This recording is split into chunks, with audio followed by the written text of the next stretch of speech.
حضرت عمر بن عبدالعزیز رحمۃ اللہ علیہ ایک بہت ہی کامیاب باپ تھے. ان کے 11 بیٹے تھے. ان کی زندگی بہت غریب تھی, بچوں کی ضرورت بھی پوری نہیں ہو سکتی تھی, یہاں تک کہ ان کے بچوں کو نا کھانے پینے کی چیزیں پوری میسر نہیں تھی. ایک مرتبہ انہوں نے اپنی بیٹی کو بلایا, مگر اس کے آنے میں دیر لگی. تو عبدالعزیز نے دوسری بار بلند آواز سے کہا. بیٹی کی بجائے ان کی بیوی آ گئی اور کہنے لگی, بیٹی کی جگہ میں آئی ہوں, جو کام ہے مجھے بتا دیں. آپ نے پوچھا کہ وہ کیوں نہیں آئی؟ بیوی نے جواب دیا, بیٹی جو کپڑے پہنے ہوئے تھے وہ سیدھا ہونے کی وجہ سے, پرانے ہونے کی وجہ سے وہ پھٹ گئے ہیں. اب وہ ساتھ والے کمرے میں سی رہی ہے.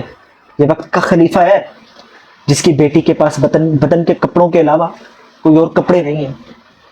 خلیفہ وقت کی اتنی غربت والی زندگی تھی, مگر انہوں نے بچوں کو محبت سکھائی, خدمت سکھائی, نیکی سکھائی, اور بچوں کے اندر خوب نیکی کا جذبہ پیدا کیا. جب حضرت عمر بن عبدالعزیز وفات کے قریب تھے نا, ان کا ایک دوست ملنے آیا. حضرت لیٹے تھے, ان کے دوست نے کہا, عبدالعزیز, عمر بن عبدالعزیز, آپ نے بچوں کے ساتھ بھلا نہیں کیا. آپ نے پوچھا کہ کیوں؟ اس نے کہا کہ اس لیے کہ آپ سے پہلے جو بادشاہ آئے تھے نا, انہوں نے اپنی اولادہ کے لیے بڑی بڑی جگیریں اور بڑی بڑی جائیدادیں وقف کی تھیں, بیت المال سے ہیرے جواہرات لے کر دیے تھے. انہوں نے اپنی اولادوں کو غنی کر دیا تھا. تم تو اپنی اولاد کے لیے کچھ بھی نہیں چھوڑ کے جا رہے. تم نے اپنی اولاد کے ساتھ اچھا نہیں کیا.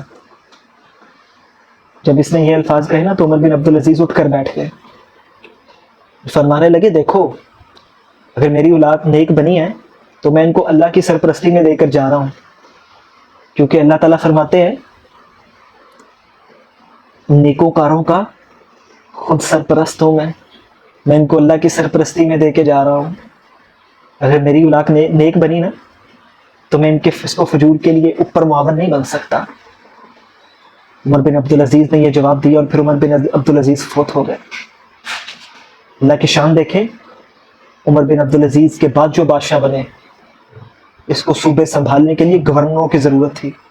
اس نے لوگوں سے مشورہ کیا کہ مجھے عمر بن عبدالعزیز جیسا ایماندار, دیانتدار, انصاف کرنے والا اور اتنا وفا دکھانے والا بندہ چاہیے.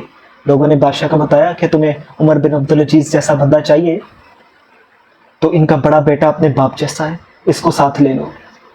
چنانچہ وقت کے بادشاہ نے عمر بن عبدالعزیز کے پہلے بیٹے کو گورنر بنایا. جب وہ گورنر بنا نا, اس کے باپ نے اسے محنت کرنا سکھایا تھا, رزق حلال کمانا سکھایا تھا, دیانت اور ایمانت سکھائی تھی. اس نے اتنا اچھا کام کیا کہ چند دنوں بعد بادشاہ نے اس سے پوچھا کہ کیا تمہارا کوئی اور بھی بھائی ہے؟ گورنر نے بتایا کہ میرا ایک چھوٹا بھائی بھی ہے, وہ بالکل میری نقل ہے. بادشاہ نے عمر بن عبدالعزیز کے ایک اور بیٹے کو صوبے کا گورنر بنا دیا. جب 2 گورنر بنے نا, انہوں نے اتنا اچھا کام کیا کہ پھر اس بادشاہ نے تیسرے بھائی کو بھی گورنر بنا دیا. کتابوں میں لکھا ہے کہ ایسا وقت بھی آیا, عمر بن عبدالعزیز کے 11 بیٹے تھے, 11 صوبوں کے ایک ایک وقت میں گورنر بنے. یہ ہے کامیاب باپ, جس نے اپنے بچوں کو ایسی نیکی سکھائی کہ بعد والے لوگوں نے ان کے 11 بیٹوں کو ایک وقت میں 11 صوبوں کا گورنر بنا دیا. باپ کو چاہیے کہ وہ اولاد کی اچھی تربیت کرے, ان کو اچھا انسان بنانے کے لیے دعائیں کرے. ربنا ہب لنا من ازواجنا وذریاتنا قرۃ اعین واجعلنا للمتقین اماما. اور کوشش بھی کرے کہ تمام والدین کو چاہیے کہ اپنے بچوں کی تربیت اس انداز میں کریں کہ وہ حقوق اللہ کا بھی خیال رکھیں, حقوق العباد کا بھی خیال رکھیں, بہادر بھی ہوں, ان کی دنیا بھی بن جائے, آخرت بھی سمجھ جائے.